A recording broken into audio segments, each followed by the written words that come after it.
Hello, welcome to my channel. Yes, it is the weekend and it is Valentine's Day, so hopefully you were able to make a handmade gift for your loved ones. I actually put together the video on how to make this cute netted bag, and I just really have been, I actually posted a review on this shirt that I made, and so that was kind of a win. I thought this turned out really cute. I used this pattern, so you can click the link above if you want more details on that. But it just kind of got me into like sewing fever. Well, I always have sewing fever, but into making my own clothes. I used to make my own, well, I made a few clothes, a while back, like a couple of years ago, and I really wanted, and I've always sewn clothes for my daughter. Shoot, let me see. I guess I'll just post pictures. These are just some handmade dresses that I made for my daughter, but I never really sewed anything for me until I started getting on YouTube and I'm seeing like all these people sewing these things for themselves. And so today I'm actually going to be getting started on this Mccalls shirt, and I probably won't get it done, by the time the video ends, but I will post a second one. I also wanted to show you, I've also made cute doll dresses, and I would put them on my doll right now, but the doll is kind of having a bad day. I don't know if I need to replace her or just see if I can kind of fix her up a bit, but I do need a model for my doll clothes. And so it's just so much fun. And so now I'm just kind of getting into sewing some things for me. So let's go ahead and get started, and I'll just see how far I get today.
Your pattern, your instructions will show you how to lay them out. So there's the fold and there's the selvage. So I have my selvage up here, my fold down here, and I've just laid everything out. And so now I'm just going to cut them out.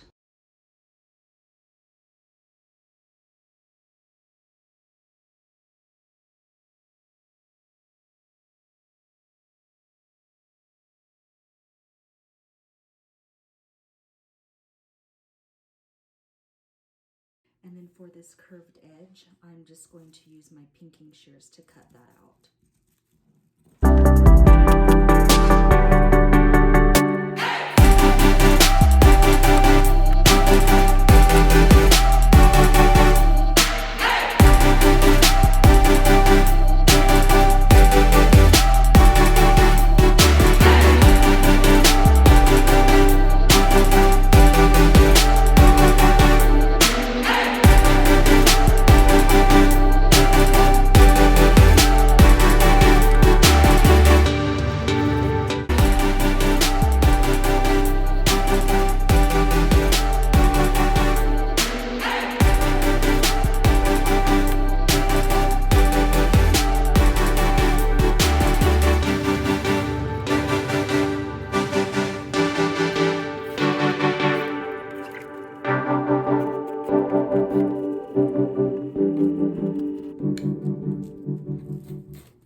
So it marks these little dots, but it doesn't tell you where to cut on the 10 up here. So it's really tricky. Okay, so I'm kind of bugged because I thought this was all one piece right here, but it's not, and they don't give you an option to not separate those two pieces. So it's not going to be as fast as I thought, but I decided to stop cutting right now, and I'm going to look on Pattern Review to see if they give me any tips, because that is so helpful before you start going. They usually, before you start on any project, they usually give you tips like, you know, don't make the ruffles so big, don't cut this like that. And I found when I was trying to cut it, it was really hard to try to find my size. So I'm going to look on patternreview.com. Okay, we're going to go to Patterns. And we're going to put in 7809, and it is by Mccalls. Okay, let's see what they have. Oh, so not too many, but this girl made it. Oh, the other girl made it in a sheer yoke. Okay, let me see. What does she say? This was fun, quick top to make to wear for a Saturday afternoon. Okay, that is all that she says, and then everybody else is kind of, you know, commenting on how cute it is. But no, she didn't give any advice in this one. But that sure does look cute on her. Okay, well.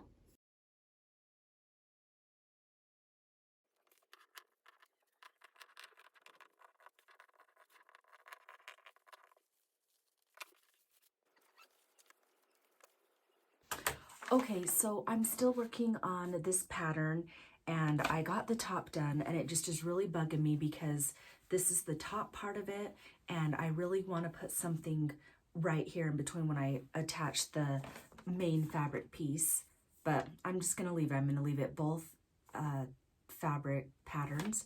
But even on here, like, why do they make it into a separate piece? Because they use the same fabric. But see on the back how they made that top part into a separate piece. But I'm just gonna go with it and get it done. And then I noticed that I cut the length wrong. So it says cut here for D and E, cut here for A, and I'm like, wait a minute, aren't they all the same length? And I'm like, well, which one am I even doing? And so then I decided, okay, well, I guess I'm going to do the length of A, and so I've just wasted all this fabric now that I need to cut off, and you know, I can't really use that for anything else. So right now I'm just going to sew the body of it to the yoke, and it wants me to keep the facing or the lining part free, so I'm just going to sew it to this.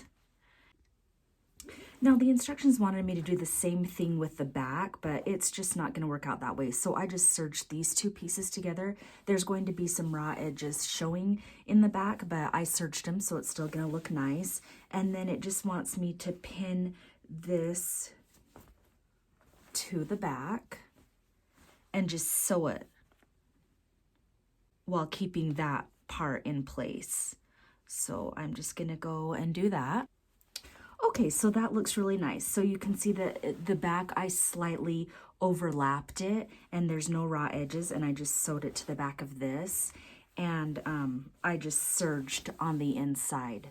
So this is actually coming together pretty nicely. Now I'm going to sew on the sleeves. I did attach my little elastic rubber band right there, and I'm just going to put a button right there. That's how I'm going to do the enclosure. I don't know what the instructions say. And then now I'm just going to go ahead and put the sleeves on. Now this is the front side and this is the yoke, and the instructions say to fold this in, and then we're gonna fold it over here to get rid of the raw edge. So I could serge it, but right now I just feel like ironing, so I'm gonna do what the directions say. So this yoke front part is really tricky how the directions say to do it, but I'm just gonna try it. I have ironed down, this is the inner lining yoke, and then the way I'm gonna do it is I'm just gonna place the front over it, and I'm just gonna sew on the top. Even though I can't see the lining in the back, I don't care. This is how I'm gonna do it. So yeah, here I am top stitching from the front, trying to get the yoke underneath and hoping that it catches. So here is the yoke from the front. Oh my gosh, it looks so nice. And then let's see the back. Okay, not bad at all, not bad. Okay, so now I'll move on to the sleeves. Okay, so now we are moving on to the sleeve area, and I already did my ease, which is where you just put your stitch length to a 4 and put a little bit of stitch. And so that doesn't mean that the sleeve is going to be ruffly, but it helps you be able to get it even. So I'm just folding the sleeve in half so I can find the middle. Here is the middle, and then I will put it down right here, and I will just start pinning.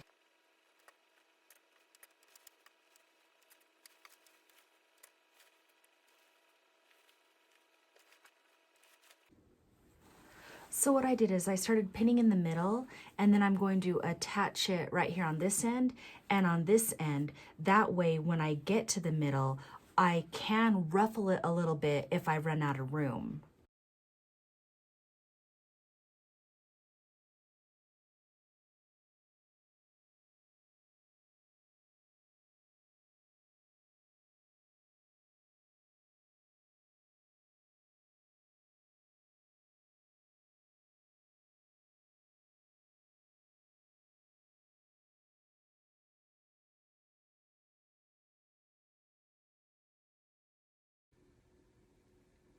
Okay, so now I'm just gonna sew on the sleeve.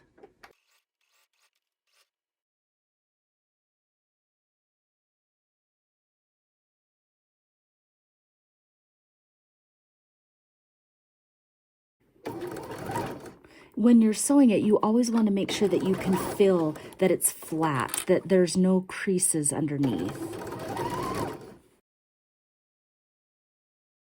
Okay, so this is how the sleeve turned out.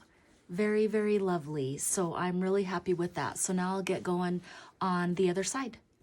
Okay, so I'm almost done. I gotta put the ruffles on the bottom. I'm gonna try it on, but for now I gotta go because I can hear my daughter. She just woke up. But if you are enjoying how the shirt is going, then please subscribe. You can also click the thumbs up button, and hopefully I'll have this done in time for Friday so I can put it on and I'll show it to you. So thank you so much for watching, and happy sewing.